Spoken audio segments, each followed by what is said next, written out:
Okay.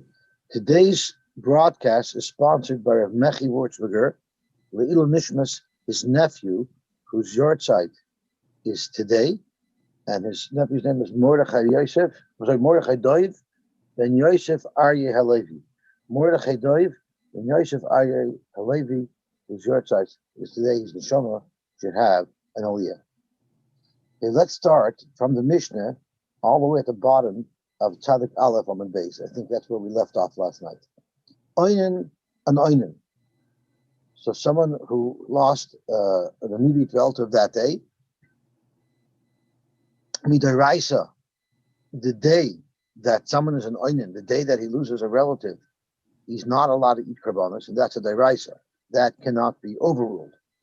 Midarabanan, they also said that the night after that day, the following night, you may not eat kachim either, but that's only midirabanan. However, when it came to the Korban Pesach, where there's a chiyuv kares, if you don't eat the Korban Pesach, the Rabbanon relaxed their isser and said, even though normally we don't allow you to eat kachim the night after you're an oinen, nevertheless, we will allow you to eat Korban Pesach.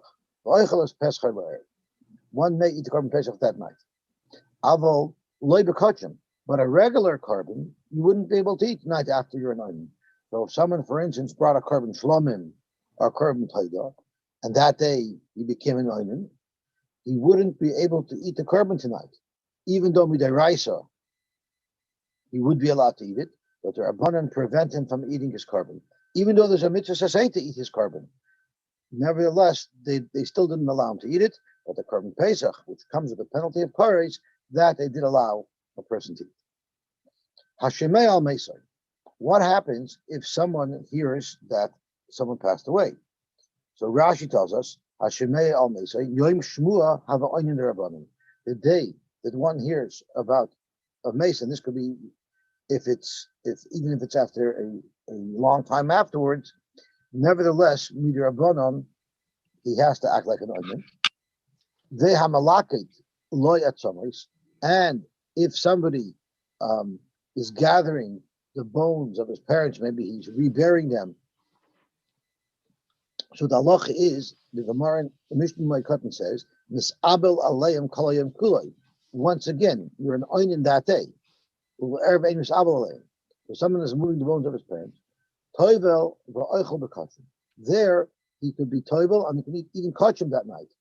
So, although we don't allow him to eat kachim the night after he's a real oinen, but the night after one of these two events, Hashemei al Mesai, or Malakale Tomis, since even by day the Isser is only midrabanan, therefore by night we allow them to eat kachim.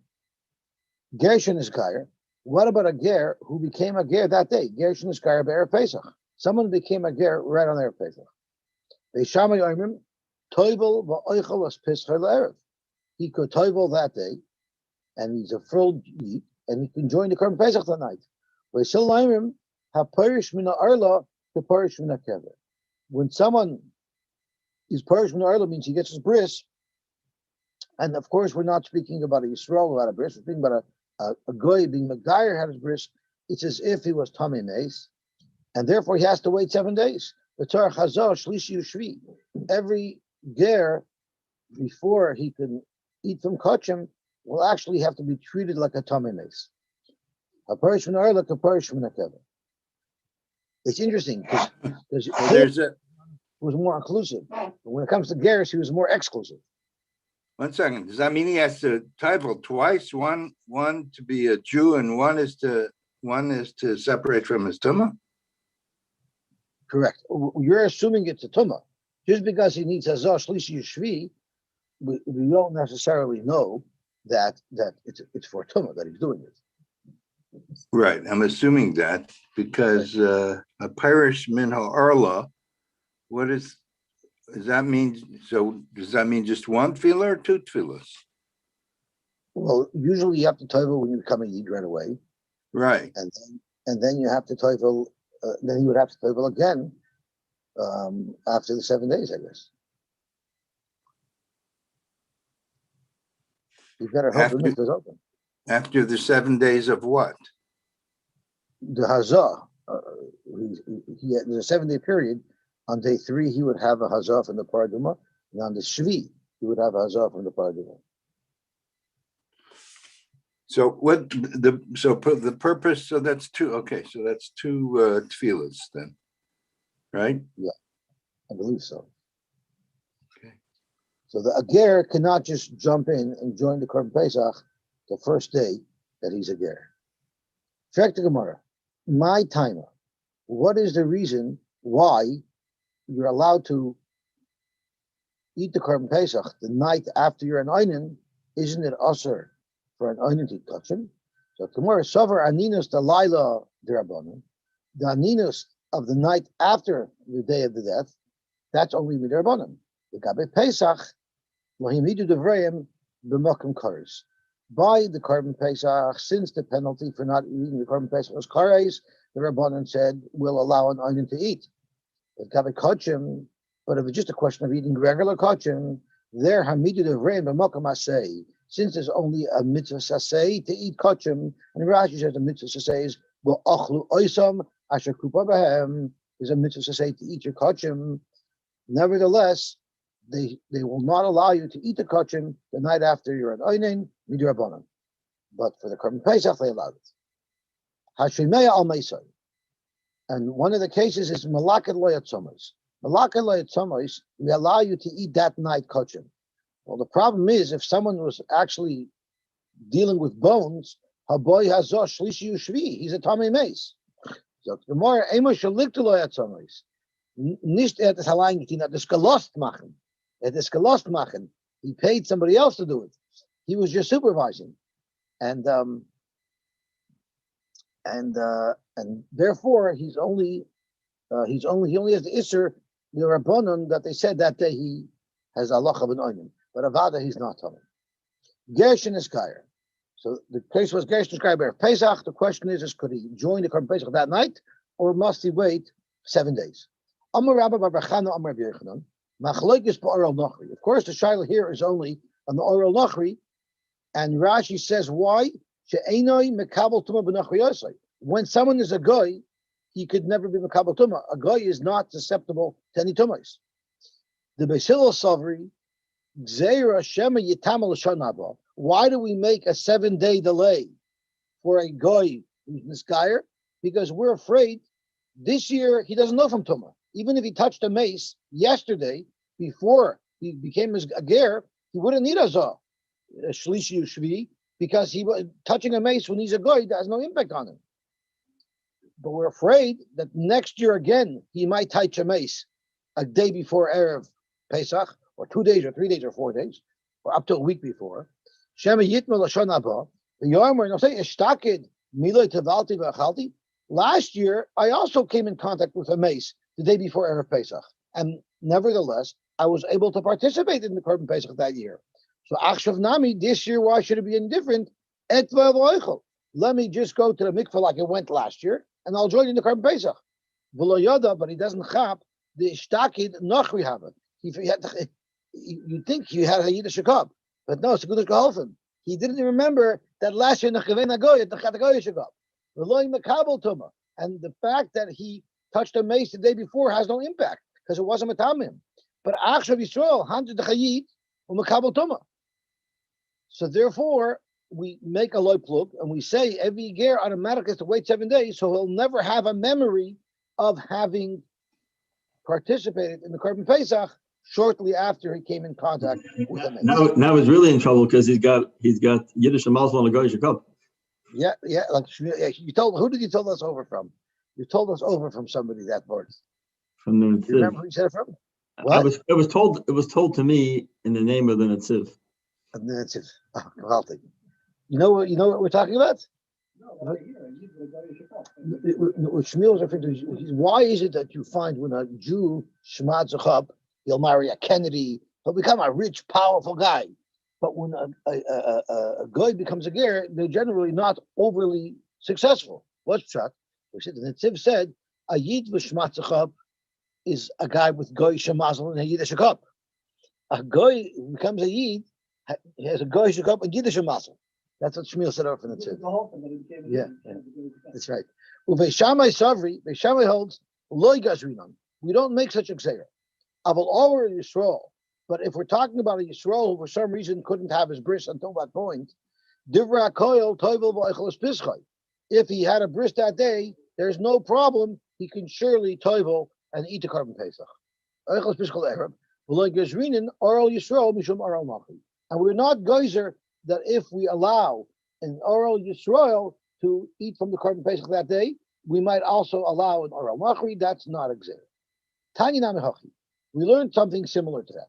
Omer Abshim ben Elazar. Nechaliku beishamai u'esilel al oral Yisrael shetoyvel va'oichelos pischei la'erev. There's no machloikness there. Everybody agrees that he can eat the carbon pesach that night. Omer nechaliku. Where is the dispute? Al oral nachri. Shebeshamai oimrim toyvel va'oichelos pischei la'erev.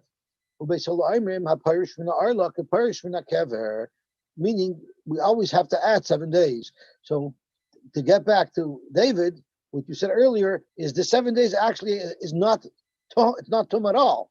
It's just to make sure that the freshly anointed Jew never has a memory of having participated in the Korban Pesach within a week of having come into contact with the Tumas Mace.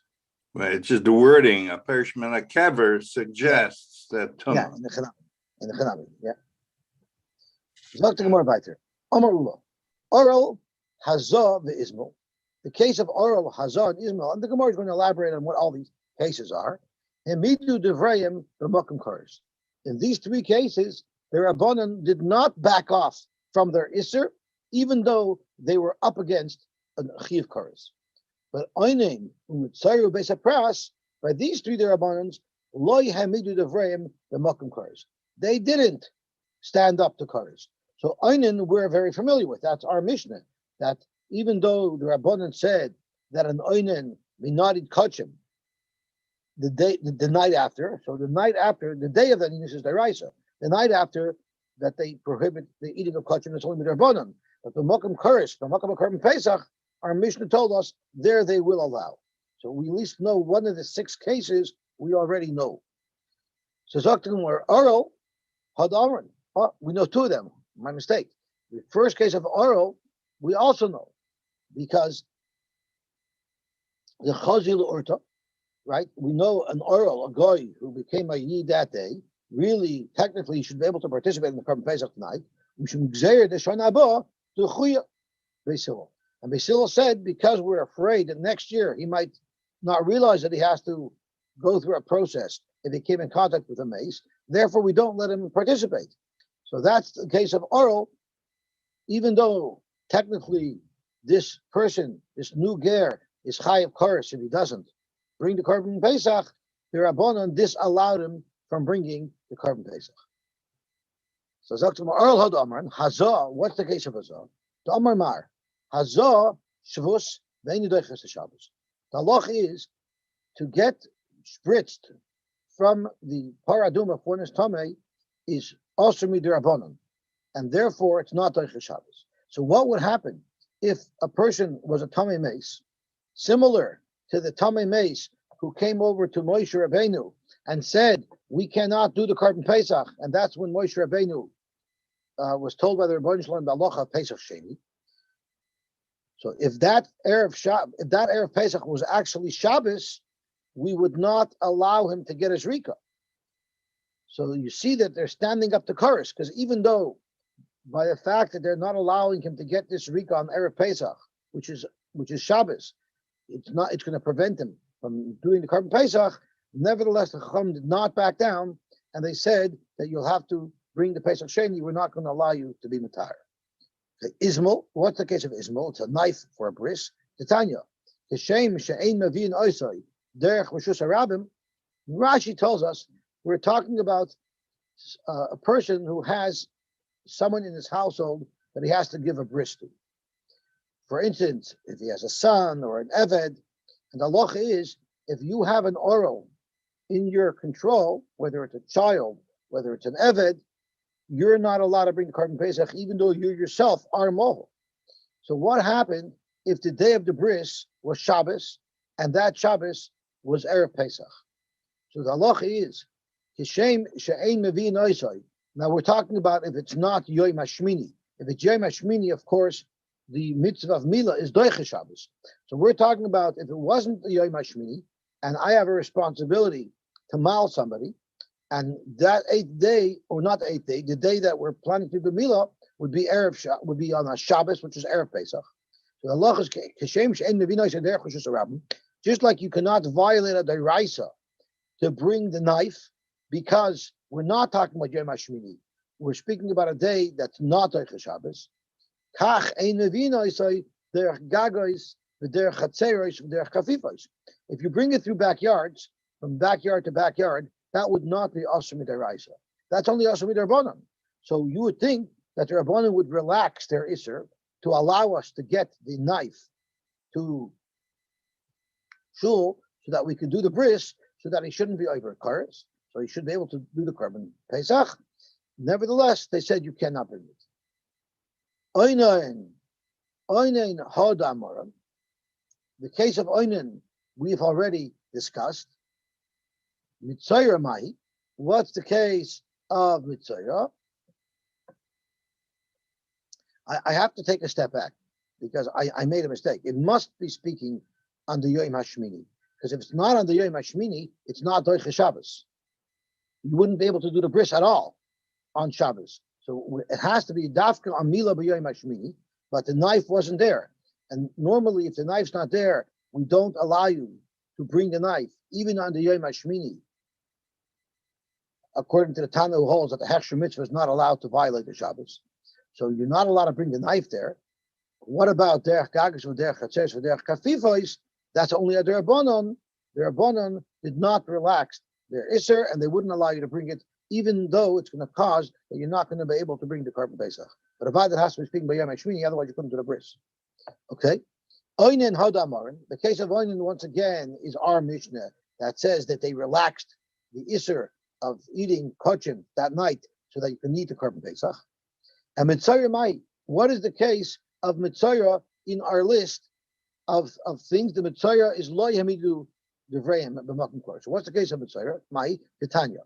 This is a guy who Murphy was following him around. The Tanya. Mitzayra Shechol Shmini Shaloi Be'erev Pesach. There was a Mitzayra. And he got in just in the nick of time that the 8th day, which is the day that he would bring his karbanos, the day that he brings the karbanos, and then he could eat kachim, it worked out to be on Erev Pesach. So it's perfect timing for him. He's tahar just on time because he's going to be able to bring his carbon and then eat Korban Pesach at night. Now the carbon of the Mitzayra, one of them requires that he comes in to the Azara because they have to spritz blood on his thumb. And if you remember, we learned not too long ago that the only doorway of the Beis HaMikdash that did not have Kedusha was the eastern doorway, because the Mitzayra stood into that doorway. The Mitzayra stood in that doorway when he had to stick his thumbs into the courtyard of the Azara to get spritzed on, and the only way he would be able to stand there is if it didn't have the Kedusha of the Azara, because a Mechusar Kippurim has a chi of kares to walk into the Azara. So therefore, that entrance we did not consider as part of the inside of the Azara. So his day 8 is Erev Pesach. There's a special allowance. He's allowed to come in to up until the gate, up until the Azara, and to get us to hire. And what happened? His mazel, the raw carry by beyond. He saw carry. So the problem is he could be toivel, right? Toivel v'oichel. So the problem is, even if he saw carry and he's toivel right away, the problem is now he's a tvul yoim. Right? Up until now, he was merely a mechusar kippurim. But now he just became a tvul yoim. And the halach is, a tvul yoim of carry, midirabanan, is not allowed to come into Harabayis. A tvul yoim of carry midirabanan may not come to Harabayis. So now this guy has to come onto Harabayis because he needs to be able to be mitayir himself from his tzaras. So he needs to get to the Azoras where he can stick his thumbs in. And now that he's a tvul yoim, he can't. Midirabanan. So now he's stuck. So als the carry itself, he would be able to join in the Korban Pesach because it'll be Torah tonight. The problem is now there's a technicality that's not allowing him to finalize his tahira from his tzaras. So Amru Chachamim, Afal Bishat Tvul Yoim, Einay Nichnas, even though normally at full yoim is not allowed to come onto Harabayis, neither Rabbanon, Zeh Nichnas. This person in this difficult situation, we're going to allow him to come into Harabayis, even though he's violating a Rabbanon, so that he could get his full Tahira and have the closure from his Saras, and then he'll be able to eat the Korban Pesach tonight. Why would they allow it? Muta Yavi Asay, Sheyesh Boy Karis, the Asay that has Karis, meaning the mitzvah Asay of the Korban Pesach, Yitcha Asay She'ein Boy Karis, and it should be Doich an Asay that has no Karis, the Asay of coming into Harabayis. But like I just said, there is no Asay prohibiting him from coming into Harabayis. It's only a Drabanan. In fact, there is no mitzvah Asay for a full yoim not to come into Harabayis. For carrot, you're allowed to come into Harabayis. Shinemar, it says, Vayamad Yoshafat, the Kahal Yehuda Yerushalayim, Beveis Hashem, Lefnei HaChatzer HaChadosha. Yoshafat stood in Harabayis. He stood in front of Harabayis. He didn't go into Harabayis. My Chatzer HaChadosha. Why is Harabayis there referred to as the Chatzer HaChadosha? It wasn't new at all. Shechachu by Davar, because that day they came up with a new takana, a new gzeira. And they said, Tful Yoim lo yikones b'machane leviyah. That was the day that they made a gzeira that one may not come in to Harabayis, which is the machane leviyah, when you're at Tful Yoim. So there's this gzeira at Tful Yoim can't come in. In our case, we need a mitzvah who's got to come in because he's got to get his thumbs into the Azara. The Rabbanan say, even though normally you wouldn't be allowed to, today we're going to allow you so that you could be Mekayim the mitzvah of Korban Pesach. Beis Pras. Once again, it says by Beis Pras, Loi Hamidu Devrayim b'Mokum Koros. The Rabbanan backed down when they were up against Koros. What was the case? It's we learned. B'Shavin B'Shamai and B'Silil, both B'Shamai and B'Silil agree. Sheboitkin Lo'oisei Pesach. There's a machloikis about a Beis Pras. Now, what a Beis Pras is, Rashi says it's a soda she nechrish b'kever. There was a caver in a field, and then it got plowed. So the plow blade spreads any part of the remains very far. The Mishnah tells us, I think it's about 100 the width of a plow row, 100 amos in each direction, because we will assume that the plow blade would have dragged it, depending on your direction, it would have dragged it 100 amos. After I had the 100 amos, we would say that the plow blade wouldn't drag it that far.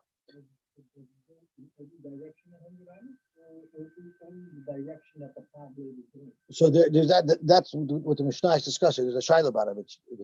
If it's east and west and north or south, or only east and west, because the plow really is only going either east or west or north and south. No, the plow is going in the direction of the plow. It has no difference whether it's east No. or west or north or south. No, but it is relevant because you're thinking if I'm going from point A to point B, only that area should be a problem, right? But so what the Gemara said, what the Mishnah says is it's in both directions, the front and behind.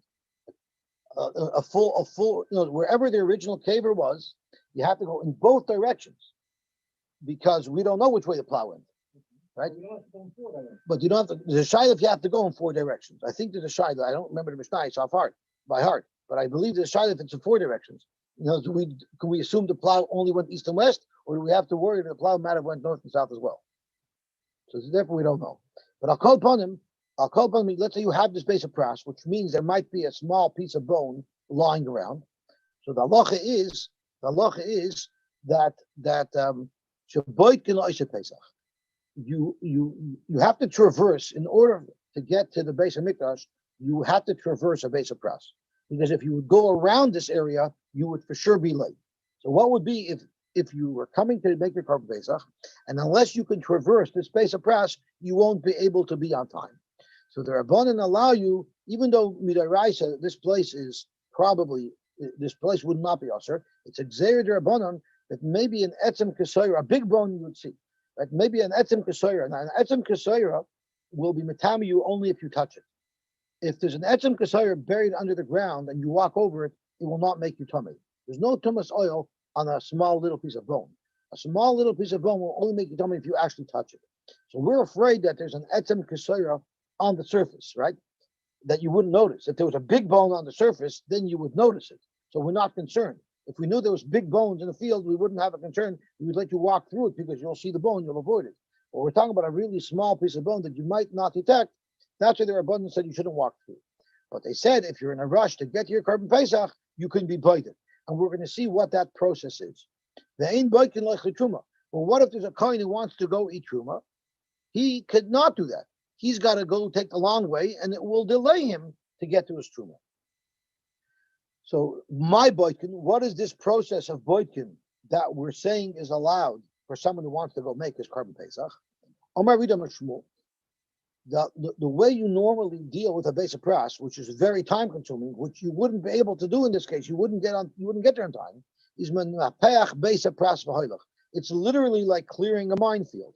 You have to blow with air pressure in front of you, and the thought is that if there's a big bone that you're blowing won't blow away, that you're going to see. And if there's a tiny little piece of bone, a bone fragment that would be matama you, for sure, if you blow it, it'll move out of your way. So therefore, it's literally like clearing a minefield.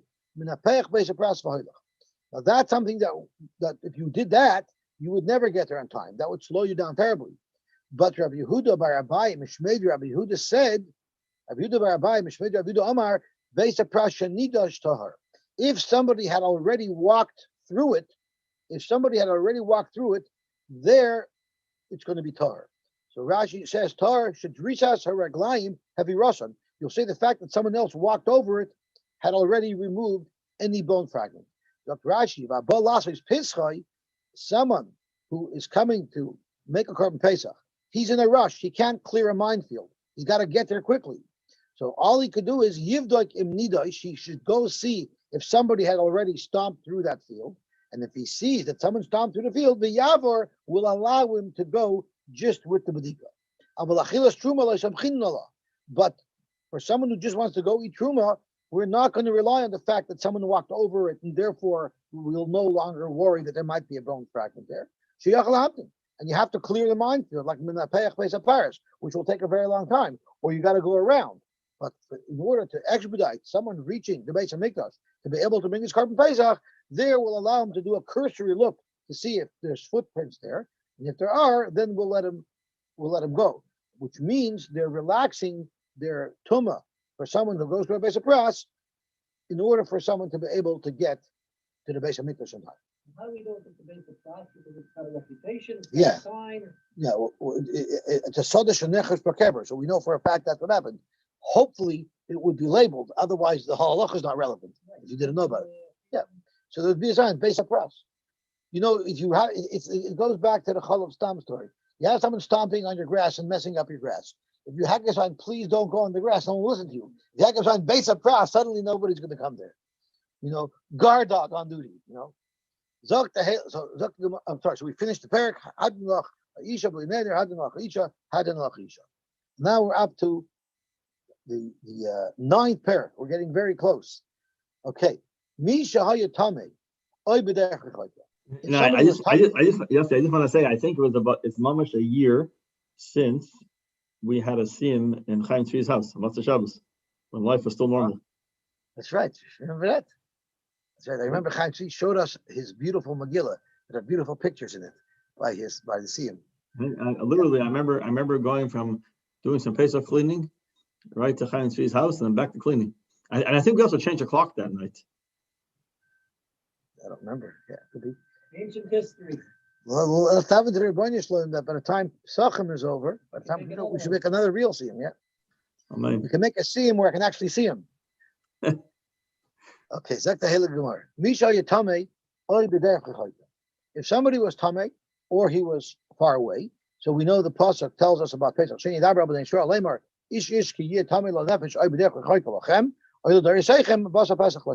the Torah actually picked two examples of people who didn't make the Korban Pesach, either because they were Tame or because they were far away. But we all know there's many other reasons that would prevent somebody from bringing the Korban Pesach, which the Torah doesn't talk about. So let's see how the Gemara deals with that. And he didn't make Pesach Rishon.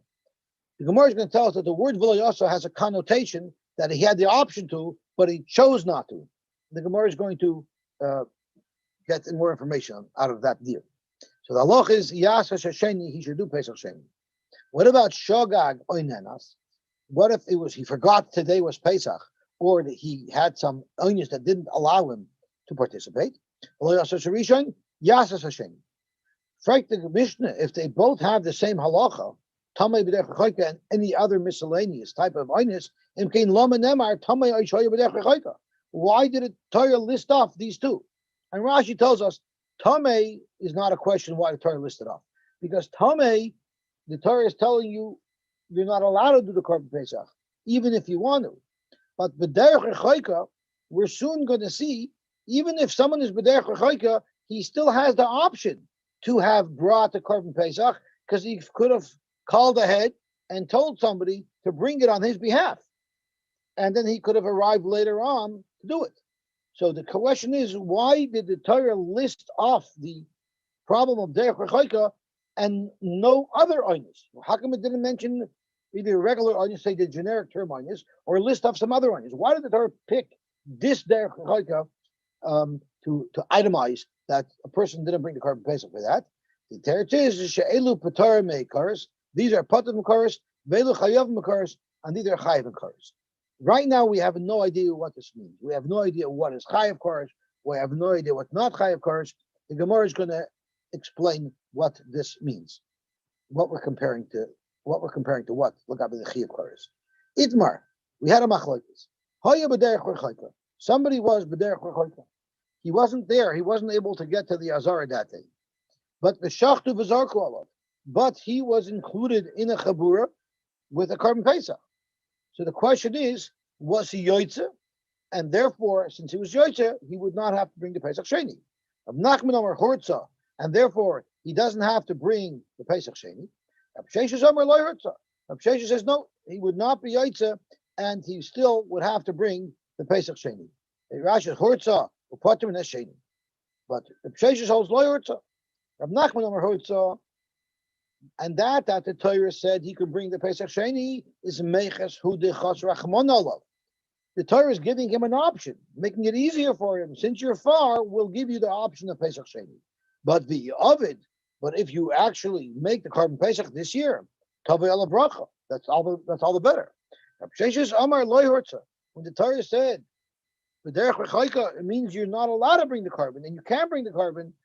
Because mitchedachi rachmana katame, the Torah treats somebody who cannot make it to the Azara that day like someone who's tame who cannot participate in the Korban Pesach. Omer Rab Nachman. Can you tell me what a yid is supposed to do if he's in Canada during the day of the Beis Hamikdash?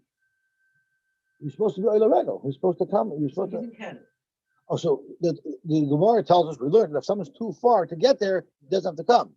With airline travel, I don't know what's called far. It's easier to get from Toronto to Yerushalayim today than it was to get from Tveria to Yerushalayim in those days. But in those days, in the days of the Beis Hamikdash, somebody who was that, if he was so far, was totally putter from Korban Pesach? No, he was putter from Aliyah L'Regel, but he probably had to come. No, he had to come to the Beis Hamikdash. He had to come. He would come. He's in Canada. So maybe he It's could come. going to take him 3 months to get there.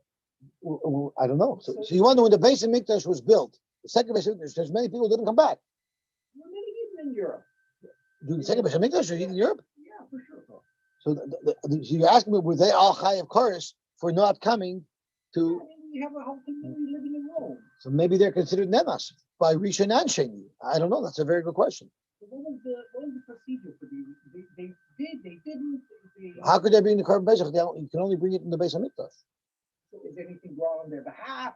I don't know. Like you said that he's brought on his behalf and then he comes later. I don't know what you mean by coming later. If he'll arrive later on. Why should he arrive later on? That's also a cliche. You should have left earlier. I understand, but we're talking about a fellow who was not there b'shas shechita. If he's able to get there on time, then he would still be able to eat from the Korban Pesach. But if he still didn't get there, he could still eat from the Korban Pesach. So we didn't really come to a conclusion what we usually do when they're very far. The Yidden who are very far, how do they deal with their chiyuvs in Beit Korban Pesach? Even if they're potter from Aliyah L'Regel, why don't they have to come to bring the Korban Pesach? But it seems like the Torah says that B'derech Rechoika is considered an anoinus, and you're not chayiv kares. So, but it's a good trial. During the second Beis Hamikdash, and a lot of people didn't come back, so they didn't bring the Korban Pesach. Right? They couldn't have. Yeah. It's a good point. Amar Nachman, we know Amin Allah. How do I know? How do I know for sure? In fact, that someone B'derech Rechoika could bring the carbon. It's none. It says in our Mishnah, Misha Yatame Oy B'derech Rechoika V'loy Asa Es Rishon, and he chose not to make carbon Pesach Rishon. Then Yasas Hashem Mechlal, you could be medayik from our own Mishnah. The Iboy Avad, if you wanted to, he could have participated in today's carbon Pesach. So that's how I know it's Hortza. Rab Sheshes Amalach, Rab Sheshes says he didn't have that option. So what does it mean, V'loy Asa? What do you mean he didn't do something that he had the option to do? According to Rab Sheshes, he doesn't have the option to do it. Zok Rab Sheshes, okay, I have a problem with how I deal with the V'loy Asa in the Reish of the Mishnah. But the Sefer of the Mishnah also has that nusach, and you, Rab Nachman, are going to have the same problem as me. Yochi Sefer, the Katani Shagag, Oinenas V'loy Asa Sarishain, Yasas Hasheni, are you going to make the same diak? Midikatani V'loy Asa, Machlal Diboy Avad? Hare Shagag, how could he have had the option to do it and he chose not to? By a shogig, it means he didn't know today was Erev Pesach. Or by Harinenas, he was in a place where it was impossible.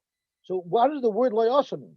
Elamai, elamezet katani bahadayu. When the Sefer of the Mishnah says shogag v'nenas v'loyasa, the v'loyasa is coming to include a third case. If b'mezet he didn't do it, he still could bring a Pesach Sheni. So therefore, once I could say that the V'loyasa in the Sefer is referring to a third case that wasn't mentioned specifically in the Mishnah, Hachanami Oinen, so too the V'loyasa of the Reisha doesn't have to be referring to one of the two cases. You don't have to say like you, Rab Nachman, that the person who was B'derech Rechoika would have had the option to bring it. Rather, you'll say V'loyasa is referring to a third case, somebody who was an Oinen, and he didn't, and he chose not to bring it, even though in Oinen we said, could we bring the carbon Pesach? Because he's allowed to eat it tonight. He chose not to, and maybe that's what the V'loy Asa of the Reisha is referring to. But you don't have a raya that someone who's B'derech Rechoika has the option to bring it. Hakanami Oinin Katani Badai. Amr Abashi Masnisan Nami Deka. Actually, if you look at the Mishnah closely, you'll see that it's meduyak to say my way. The Katani Elu Piturin Mehikaris, the Elu Chayavim Mehikaris. The Mishnah says all the way at the end, which we didn't have pshatim. It says, why did it mention Imkein Lama Nemar Oishahoya B'derech Rechoika? It's Elu Piturin Mehikaris for Elu Chayavim Mehikaris. What does that mean? Ahaya. What is that referring to? What's Chayav Karis? What's Pater Karis? Ilayma Ashoyig V'negas.